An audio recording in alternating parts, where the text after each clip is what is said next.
श्रद्धा और सबरी परिवार के सभी सदस्यों को मेरा नमस्कार।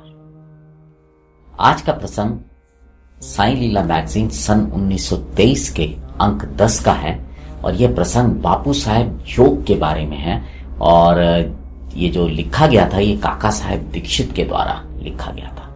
जब आप इस प्रसंग को सुनेंगे तो आप समझ पाएंगे कि किस प्रकार से जो गुरु होता है वो अपने शिष्यों का ध्यान रखता है, किस प्रकार से वो जब कोई समस्या लेके उनके पास जाता है तो वो समाधान देता है। लेकिन एक बात और है समझने की कि कई बार हम सोचते हैं कि वो तो सब कुछ जानते ही हैं, लेकिन बावजूद इसके फिर भी हमें कहना पड़ता है, क्योंकि जब हम कहते हैं और वो करते हैं तो उसके बाद जो हमारे हृदय में भक्ति का बीजारोपण होता है वो बहुत देर तक काम करता है और समय समय पर इस भक्ति के बीज को, जिसको कि हम अपने हृदय और मस्तिष्क में लगाते हैं, पानी देना पड़ता है ताकि वो बड़ा हो सके, बढ़ सके।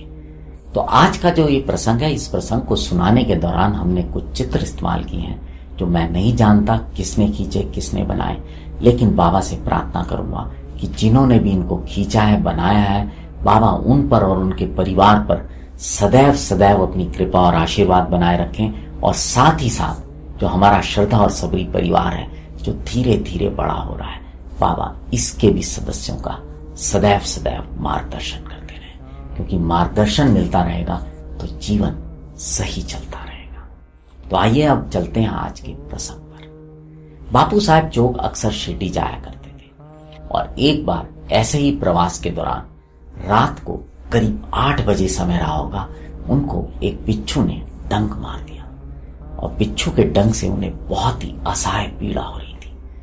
लेकिन जो भी लोग बाबा से प्रेम करते हैं, उन पर विश्वास रखते हैं, उन पर श्रद्धा रखते हैं, जब भी उनके पास कोई समस्या आती है तो वो समाधान के लिए अपने गुरु साईं बाबा के पास भागे चले आते हैं। और ऐसा ही बापू साहब जोग ने भी किया, क्योंकि उन्हें लग रहा था कि मुझे जो भी समाधान मिलेगा वो बाबा से मिलेगा। वो भागे भागे द्वारका माई में गए। जब वो द्वारका माई पहुंचे तो साईं बाबा ने उनको देखा और बोला, बापू साहब क्या हो गया?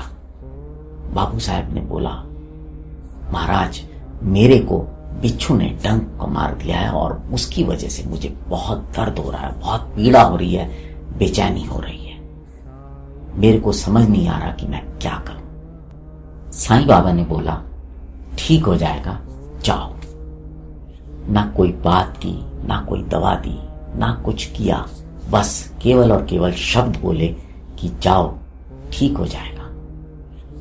ये सुनकर बापू साहब जोग, जिनको कि बाबा पर पूर्ण विश्वास था, श्रद्धा थी, द्वारका माई से बाहर निकलने लगे। लेकिन उन्होंने महसूस किया कि जैसे ही बाबा ने शब्द बोले थे तभी से उनकी पीड़ा और बेचैनी कम होने लगी।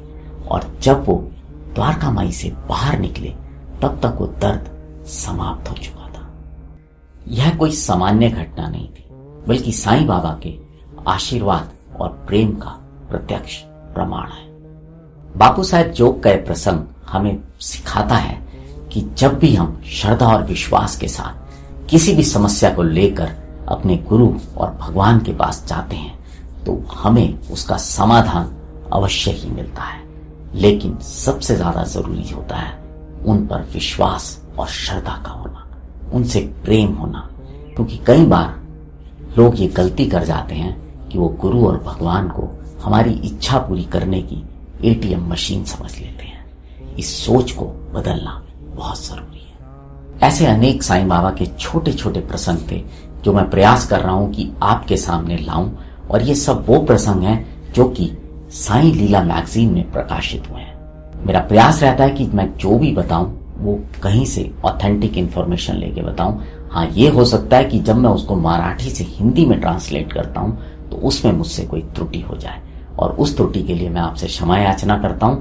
और अगर आपको आज का ये प्रसंग अच्छा लगा हो तो इसे और भी लोगों के साथ साझा कीजिएगा। अब आपसे विदा लेता हूं। जुड़े रहें श्रद्धा और सबरी के साथ। नमस्कार।